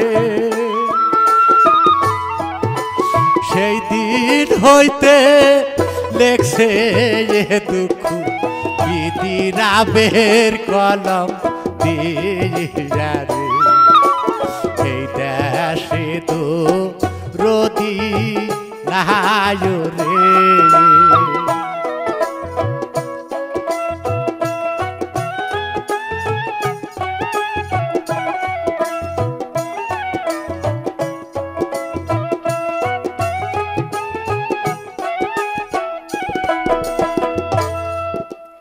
যাক, ওই সৎমাই কি করলেন, তখন মানে সেই গায়ের বসন খুইলা নিলেন, জল্লাদ দুই ভাইকে নিয়ে সেই বৌদ্ধ ভূমিতে রওনা করলেন। বন জঙ্গলের ভিতরে বৌদ্ধ ভূমিতে যায় বলতাছে, দেখো ভাই গোপাল আর বিজুরি, কারণ সারা জীবন তোমার মায়ের অন্ন খাইছি, নুন খাইছি, তাই তোমাদের সাথে আমি বেইমানি করতে পারি না, আমার জান দিয়া হইলেও তোমার ঘরে দুই ভাই আমি উদ্ধার করব, তবে আজকে আমি তোমার হাতের বন্ধন ছেড়ে দিলাম। গোপাল বিজুরি বলতাছে, ভাই জল্লাদ, আমার সেই নিঠুর বাবা দুষ্ট মার কাছে কি জবাব দিবা, কিসের রক্ত নিয়ে দিবা, যে দেখো তুমি চিন্তা করো না, যা দিতে হয় আমি দিব, যেমন শয়তান আমি সেমন বস্তু নিয়ে তাকে উপহার দিব। তাই জল্লাদ ছাড় দেয়া দিল, বলতাছে, দেখো সারা জীবন তোমরা দুই ভাই অন্য দেশে ভিক্ষা কইরা খাইবা, কিন্তু কোনোদিন তোমার ওই বাবার দেশে আর ফিরে যাও না। যে ঠিক আছে ভাই জল্লাদ, আমরা তাই করব, আর আমরা কোনোদিন ওই দেশে যাব না। জল্লাদ আইসা পড়লো, গোপাল আর বিজুরি ওই বনে বনে ঘুরবার শুরু করলো। লক্ষ্য করে দেখে দুইটা পাখি দেখা যায়, সুখ পাখি আর দুঃখ পাখি। সুখ পাখি বলতাছে, দেখ রে, আমারে যে খাবো সে 12 বছরা সুখ হব, আর দুঃখ পাখি বলতাছে, আমারে যে খাবো তার 12 বছরা দুঃখ হব। কিন্তু বিজুরি অচেতন হইয়া পড়ে রয়েছে, গোপাল কিন্তু বৈশা বৈশা দেখতাছি। তাই লক্ষ্য করে দেখে অনেক চেরা খাপড়া আছে, ওগলা ঢেল দেয়া হয়তো ওগলা পাখি মাইরা সুন্দর করে দেখে ওই বনের মধ্যে বিরাট বড় একটা গাছ, তার মধ্যে একটা ঝুপড়ির মতো দেখা যায়। নাগে জানি সাধু সন্ন্যাসীরা ওই জায়গায় যুগ দেনে বইছিল, হয়তো মাইটা হাড়ি পাতিলের মতো দেখা যায়। তাই ওই মাংস দুইটা সুন্দর করে বানিয়ে ওই হাড়ি পাতিলের মধ্যে মোমবাতি ধূপশলা অনেক কিছুই আছে, সুন্দর করে বিজুরি অচেতন অবস্থায় আছে। ছোট ভাইয়ের জন্য ওই গোপাল কি করলো, মাংস দুইটা আলাদা আলাদা করে হয়তো পাক করলো। যেই দুঃখ পাখির মাংসটা আমি খাইয়া দুঃখের বোঝা আমি মাথায় নিয়ে বনে বনে ঘুরবো, সুখ পাখির মাংসটা আমার ছোট ভাইয়েরে খাওয়াবো, ও যেন 12 বছরের জন্য সুখে থাকতে পারে। তাই কি করলো, ওই মাংসগুলা বানিয়ে সুন্দর করে রেডি করছে। তখন বলতেছে ভাইয়ে তো ঘুমের থেকে ওইটা পানি চাইবো, তখন পানি কোথায় পাবো, দেখি কোনো জায়গায় পানি টানি আছে কিনা। লক্ষ্য করে দেখে যে হ্যাঁ পানি আছে। তাই সুন্দর করে একটা মাইটা পাতিলের মধ্যে পানি নিয়ে আসলো। এইদিকে মুসার দেব বিজুরি উঠা আর করে নাই দেরি, ওই যে মাংস দেখছে ওগুলা তাড়াতাড়ি করে একটা খাইয়া ফেলাইছে। এমন খাইছে তো খাইছে, এই দুঃখ পাখির মাংসটা তখন মানে সেই বিজুরি খাইছে। তখন গোপাল আইসা দেখে এক বাঘ মানে ছোট ভাইয়ে খাইয়া ফেলাইছে। বলতাছে ভাই বিজুরি মাংস না 2 ভাগে আসিল। কয় দাদা গো আমার খুব খিদা লাগছিল, আমি একটা খাইছি। মনে মনে চিন্তা করো উবান কোনটা খাইলো, আচ্ছা যা একটা যদি খাইছে তাইলে এটা আমি খাই। যখন গোপাল ওইটা খাইয়া নিল, পানির পিপাসায় এখন বিজুরির বুক ফাইটা যাবার শুরু করলো। তখন বলতাছে দাদা গো তুমি তাড়াতাড়ি করে আমার পানির ব্যবস্থা করো, যে খানি আনছিল এখন ওই পানিতেও হয় না। তখন গোপাল চইলা গেল পানির জন্য। যখন চইলা গেছে, ওই দেশের যে রাজা আছে ওই রাজায় কিন্তু বিরাট বড় একটা বিয়ার আয়োজন করছে। রাজা মইরা গেছে, ওই রাজকন্যায় নিজে মানে বর মাইল তার গলায় দিব, নিজে স্বামী বাইসা নিব। তাই ওই গোপাল আর করে নাই দেরি, ওই হাঙ্গারের মধ্যে খাড়া হয়ে গেছে তাড়াতাড়ি। যখন খাড়া হয়ে গেছে, ওই গোপালের রূপ দেখা ওই কন্যায় লক্ষ্য করে দেখে কপালে রাষ্ট্রিকা জ্বলতাছে। আর করে নাই দেরি, ফুলের মালা গলায় দিয়া রাজ সিংহাসনে বসাইয়া তখন মানে সে ওই দেশের নতুন রাজা বানিয়ে দিল। গোপাল রাজা হয়ে গেল। ওই যে বিজুরি দুঃখের ডালি তার মাথার মধ্যে পড়ে গেল, পানির জন্য এখন তার বুক ফাইটা যাইতেছে।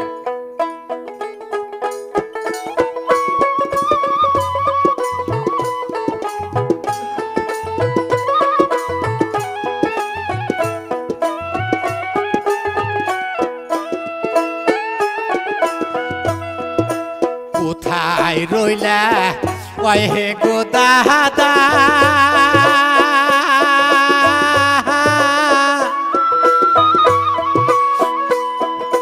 দাদা দেখলা না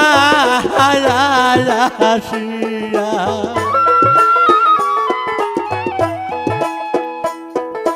তোমার বাইবি চুরি গো কাছে মাটিতে গো রায় গো শুনো দাদা আমার গো।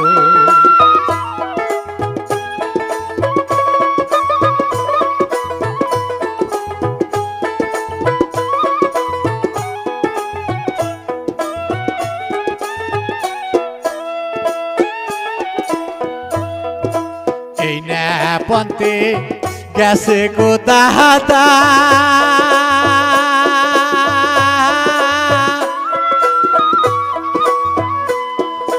কালো পাহাড়ি রো লাগিয়া,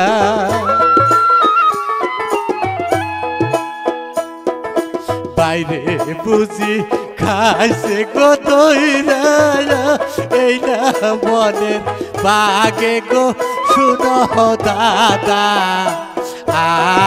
আমার গো।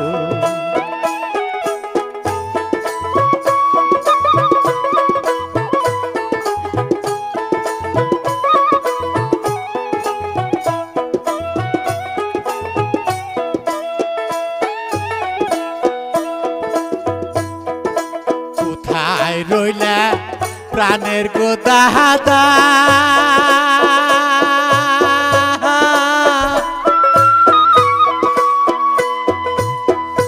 দাদা নাই আইলা ফিরিয়া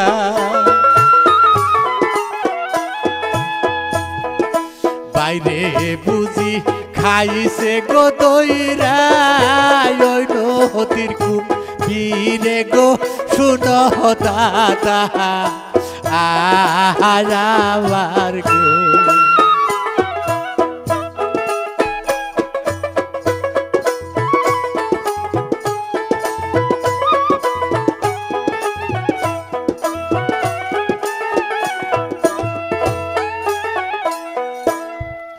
তাই গোপাল রাজা হয়ে গেল 12 বছরের দুঃখের ডালি বিজুরির মাথায় পড়ে গেল তাই বিজুরি কানতে কানতে ওই বন দিয়ে রওনা করছি নাই পেটে ভাত পানির জন্য কণ্ঠ শুকিয়ে যাইতেছি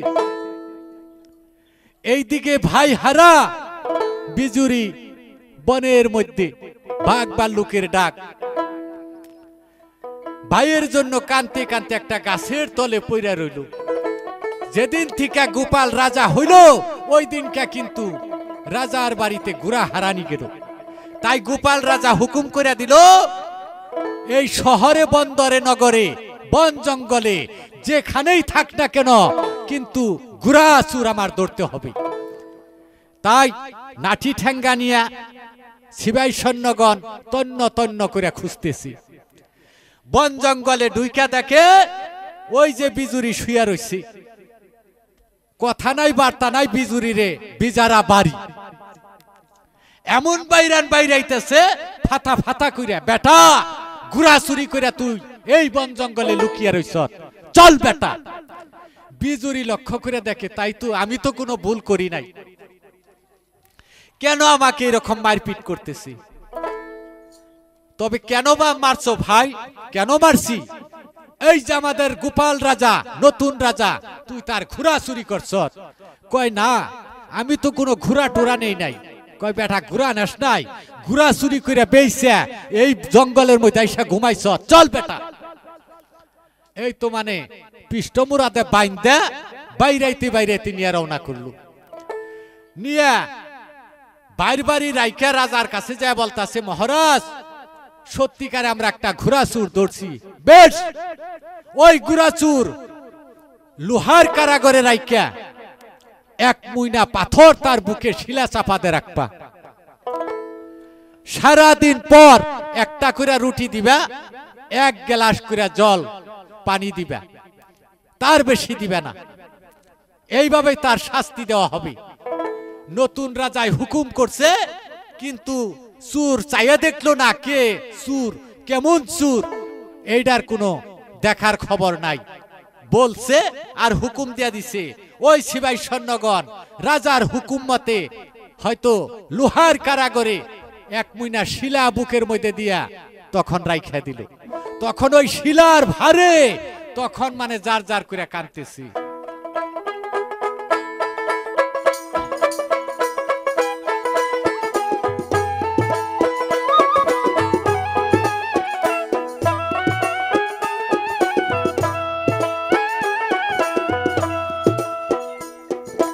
কোথায় রইলা প্রাণের গো দাদা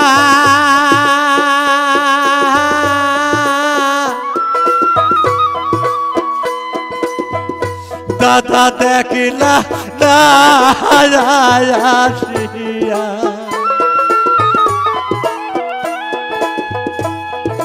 তোমার বাইগু রাসুর গো হইয়া রইল কারা ঘরে গো শুনো দাদা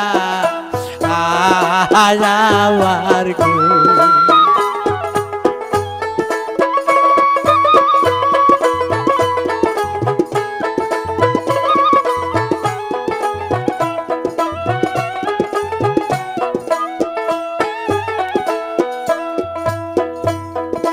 দাদা যদি থাকতো গো কাছে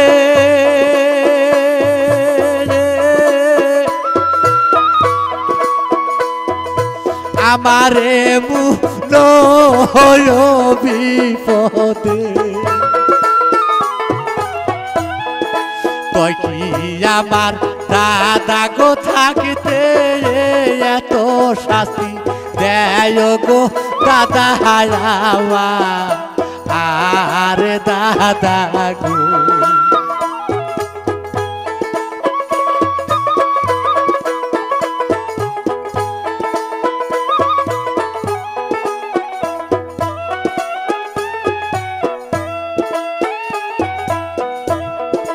ভাইয়ে জানে ভাইয়ের গোজালা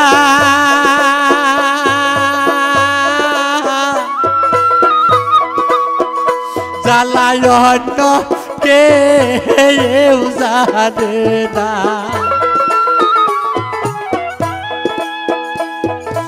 এমন সময় ভাইয়ে গো থাকলে এই হাল হই তো না গো শুনো দাদা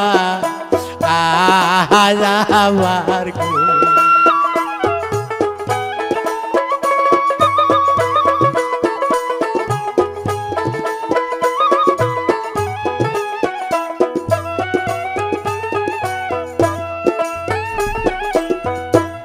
তাই এইভাবে যখন কারাগারে যার যার করে কানতেছে কানতে থাক ওই দেশে একটা সওদাগর আছে 14 ডিঙ্গা মধুকর গাচ্ছে নাও গাচ্ছে কিন্তু জলে নামাইতে পারে না কিন্তু স্বপ্নে দেখছে 101টা নরবলি লাগে তবে সে ডিঙ্গা নামাইতে পারে তবে শুনছে নতুন রাজা হইছে তার বাড়িতে একটা ঘোড়াচুর ধরা পড়ছে তাই রাজার কাছে যা বলতাছে রাজা মশাই আপনি বলে একটা ঘোড়াচুর ধরছুন তবে ওই ঘোড়াচুরটা আমার দরকার অনেকগুলা টাকা পয়সা আপনি যা চান তাই দিব কিন্তু চূড়াটা চাই যে আচ্ছা ঠিক আছে কত দিবা বলো যে আপনি বলেন আপনার ঘোড়াচুরটা বিক্রি করতে কত টাকা চান যে কমসে কম টাকা 10,000 লাগবে ঠিক আছে টাকা 10,000 আপনি নেন কিন্তু ঘোড়াচুরটা আমাকে দেন টাকা 10,000 দিয়ে দিল ওই যে ভাই বিজুরি চাইয়া দেখলো না হুকুম দিয়ে দিল বাইরে কিন্তু পয়সা ফাইল দিল ওই সওদাগরে কি করলো তখন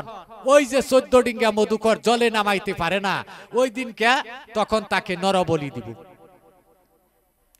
নরবলি যদি দিব তখন মানে বিজুরি বলতাছে আচ্ছা সদাগর আমি যদি আপনার নৌকাটা জলে নামাই দিতে পারি তাইলে আপনি আমাকে মুক্তি দিবেন না যে হ্যাঁ জলে নামিয়ে দিলে তোমাকে তো আমার বলি দেবার তোমাকে কাতল করবার আমার কোনো দরকার নাই যে ঠিক আছে তাহলে আমি একটু চেষ্টা করে দেখি আপনি আমাকে কোনো নরবলি দিবেন না তখন মানে সে মাটিতে 2 হাঁটু ফালিয়া তখন মানে সেই গুলক দামে রাজা গুলকের নাথকে মানে ডাকা আরম্ভ করছে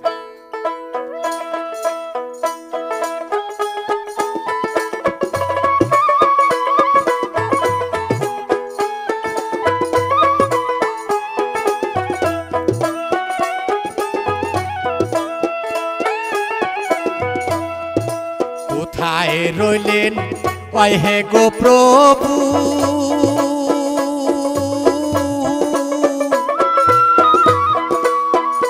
প্রভু দেখিলেন না আলাসিয়া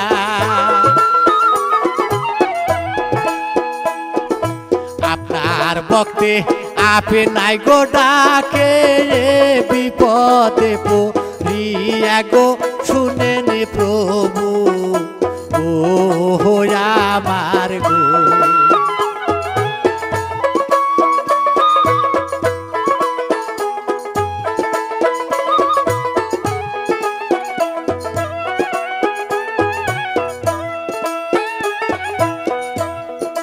কিসের জন্য ডাকছা গো বাবা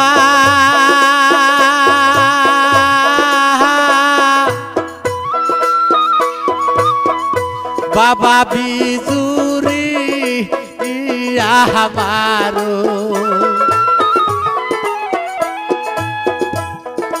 তোমার দুঃখের কথা গো বাবা খুইলা বলো মরে গো শুনো বাবা আমার গো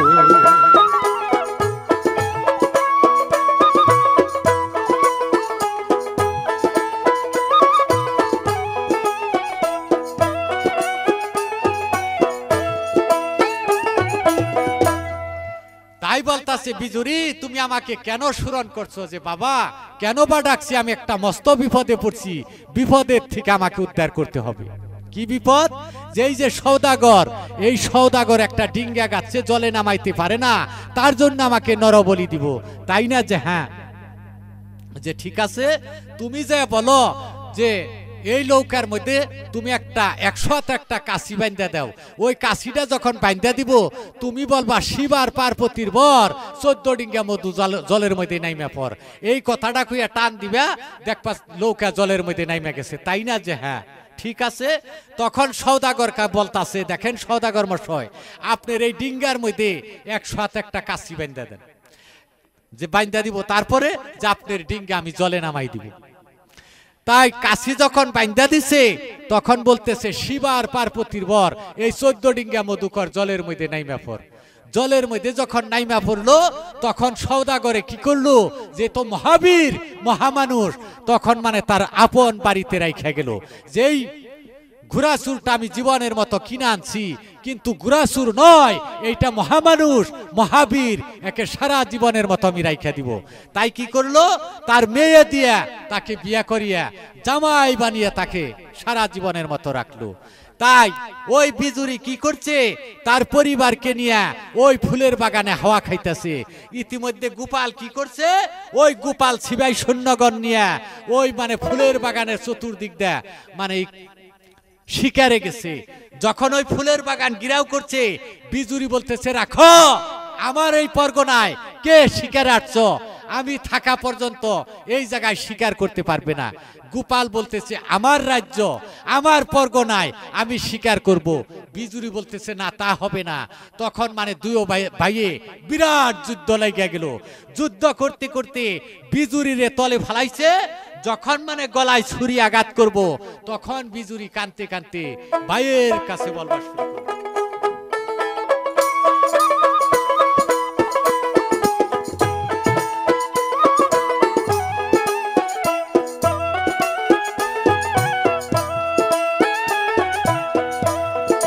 ভাই রোনা মাই রোনা গোয়া হামা,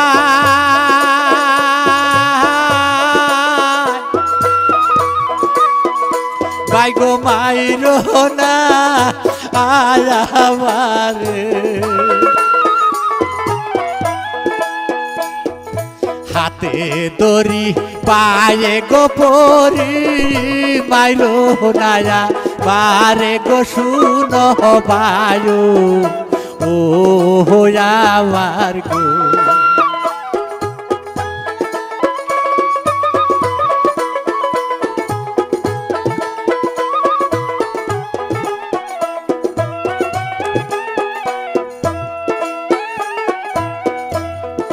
কোথায় রইলা গোপাল গো দাদা,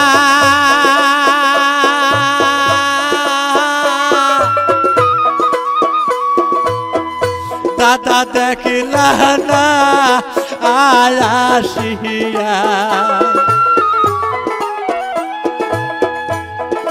তোমারে বাইবি জুরি গয়াই যাইতেছে মরিয়া গো, শুনো দাদা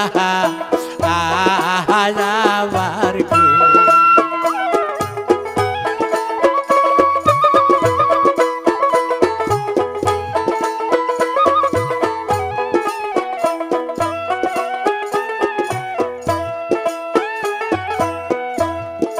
গোপালেরও নামটা গো শুই না,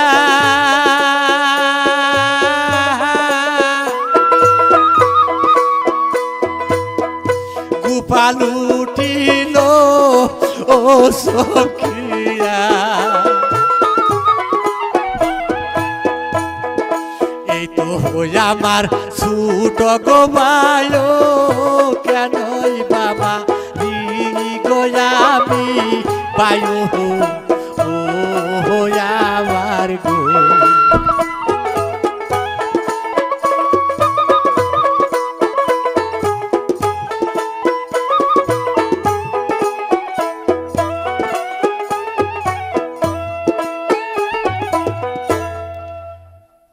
বছর যখন চইলা গেছে ওই গোপালের ভাইয়ের কথা তখন মনে হয়ে গেছে, হাইরে এই তো আমার সেই ছোট ভাই বিজুরি।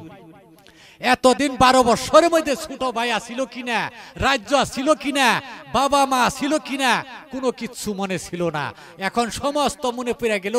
তাই থাপা দেখ খুলে নিয়ে বলতাছে, ভাই বিজুরি, আমি তো তোমার সেই বড় ভাই, আমি গোপাল রাজা। তাই তোমাকে বনে থুয়ে আমি তো রাজা হয়ে গেছি ভাই, তোমাকে ভুলা গেছিলাম। ঠিক আছে ভাই গো, তুমি আর আক্ষেপ করো না, তাড়াতাড়ি চলো। তাই টান দে ভাইয়েরে উঠিয়া ভাইয়েরে গলা সাপটে ওই আপন বাড়িতে নিয়ে গেল। যা বলতাছে, দেখো সুন্দরী, তোমার রাজ্যে তুমি কিছুদিন পরিচালনা করো, কারণ অনেক দিন পরে আমার ভাই ফিরা পাইছি। তবে আমার রাজ্যে আমার বাবা আছে কিনা আমি বলতে পারি না। এখন আমি আমার বাবার তালাশে চলে যাইব। যে ঠিক আছে স্বামী, আপনি চলে যান, কিন্তু কিছুদিন পরেই হয়তো আমার শ্বশুর আব্বা যদি থাকে তাকে সঙ্গে করে নিয়ে আসবেন। বেশ, তবে তুমি রাজ্য ভালোভাবে পরিচালনা করো। আমরা দুই ভাই এখন আমার বাবার তালাশ আমি রওনা করলাম। তখন আর দেরি করে নাই, ওই যে গোপাল বিজুরি তাদের পরিচয় গোপন রাইখা বিদেশি ভেষ দুইরা ধুতি পাঞ্জাবি পায়জামা পইরা এই তো মানে সেই ধর্মপুর শহরে রওনা করলো।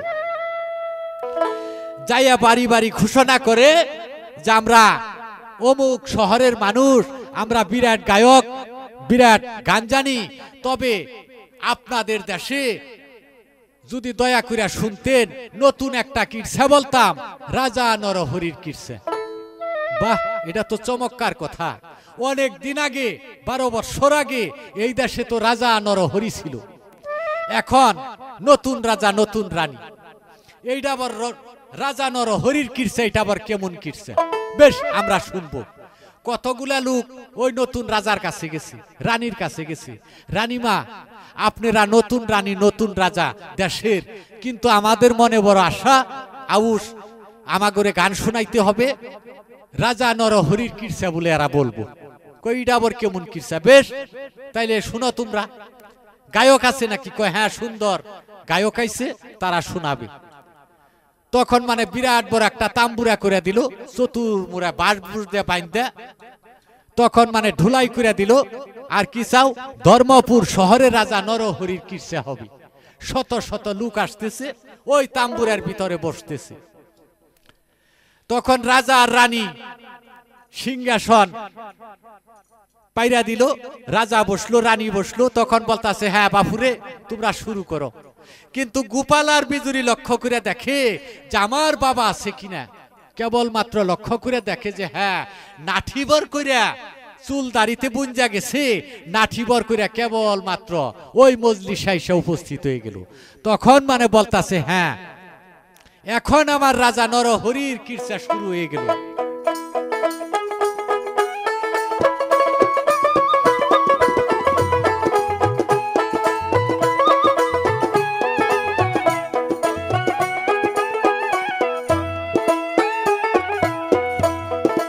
এই সবাতে আসেন গো যত,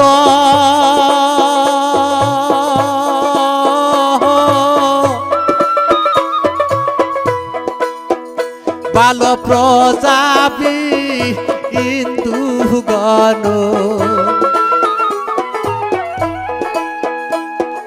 রাজা নর হরির গকির ছায়া শুনিবে না খন গো রাজা নর হরি রে।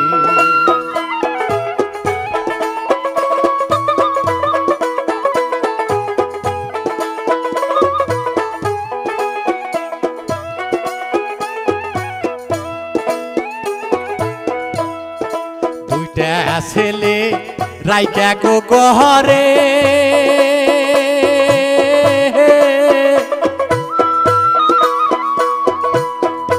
ভালো রানী যা আয় মরিয়া, নরহরি রাজা গো তখন আরকটা করিল গো বিয়া শুনে এনে সবাই গো।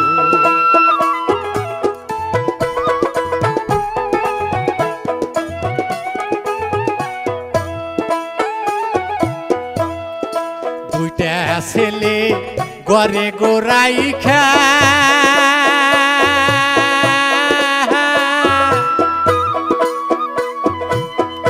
রাজা রানী যায় মরিয়া প্রজার অনুরোধে গো রাজা আর একটা করিল গো বিয়া রাজা তখন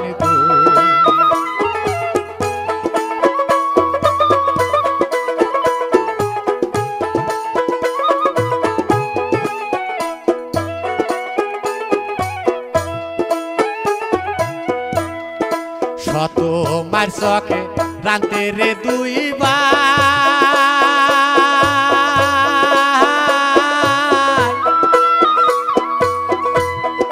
রাজাই দিল বহরণ মাসে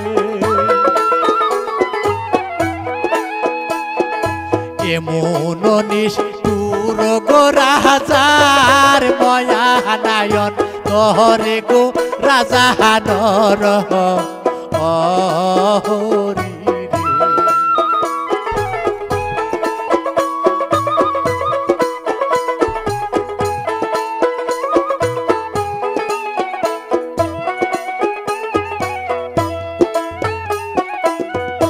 রাজা নরহরি বলতেছে আহারে বাবা রে আমি তো এই দেশের রাজা ছিলাম আমার দুই পুত্র গোপাল বিজুরি থাকা বাইসা থাকতে আমার রানী মারা যায় তাই প্রজাবিন্দুর অনুরোধে আমি দ্বিতীয়বার বিয়ে করি তাই দুষ্ট রানীর চক্রান্তে বুঝতে না পাইরা আমার দুই ছেলে গোপাল বিজুরিকে আমি বনবাস দিছি আচ্ছা বাবা তুমি কি বলতে পারো আমার সেই দুই ছেলে গোপাল বিজুরি কোথায় আছে কয় দেখেন আপনি কিন্তু কিরসার মাথায় বাড়ি দিবেন না আমি যেটা বলতাছি রাজা নরহরির হিস্টোরি আপনি যদি বলেন আমি রাজা আমার দুই ছেলে তাইলে তো আমার কিরসা হবে না যে না ঠিক আছে বাবা তোমার দুইটা পায়ে ধরে বলছি আমার দুই ছেলে গোপাল বিজুরি কোথায় আছে বাবা তুমি সত্য করে বলো তখন বলতাছে হ্যাঁ আপনারা সবাই লক্ষ্য করে শুনবেন আর একটা প্রাণী জানি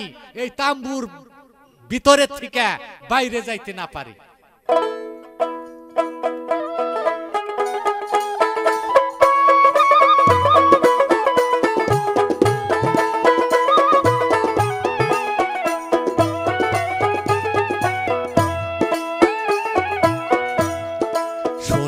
শুনেন ওই হে গোয়া হাপা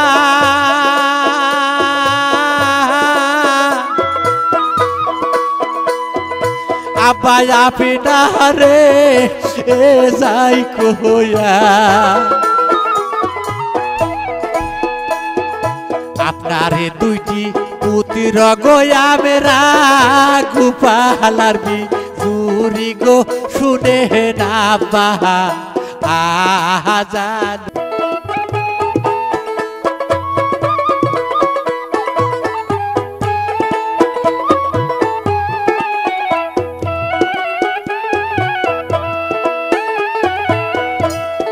বাবা বাবা বইলা গো রাজা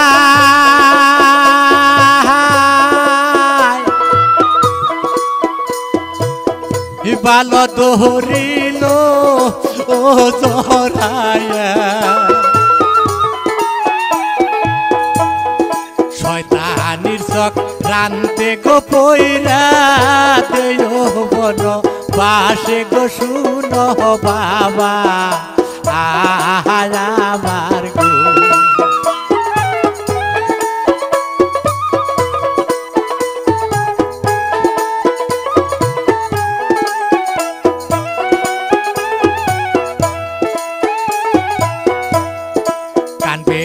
কান বেনা গোয়া হাবা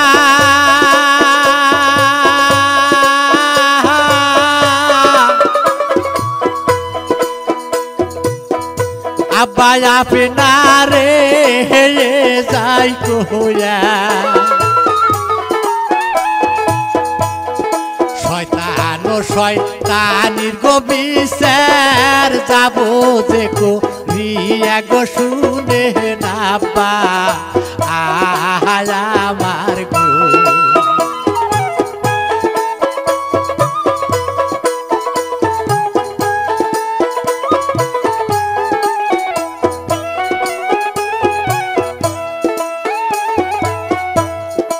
এই সবাতে আছেন গো যত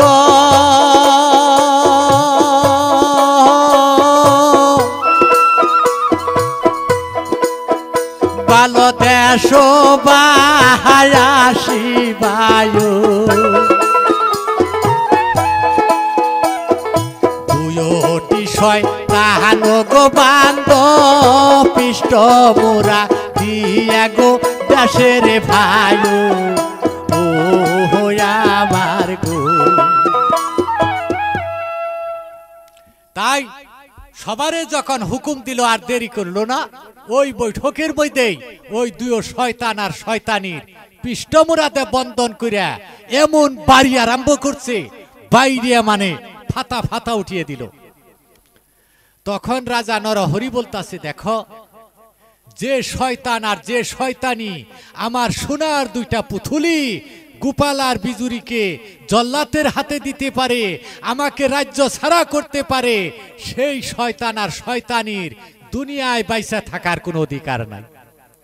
তাকে এমন শাস্তি দাও যে তার হাড় গুড় চুরমার কইরা তাকে শিয়াল কুত্তারে বিলিয়া দাও।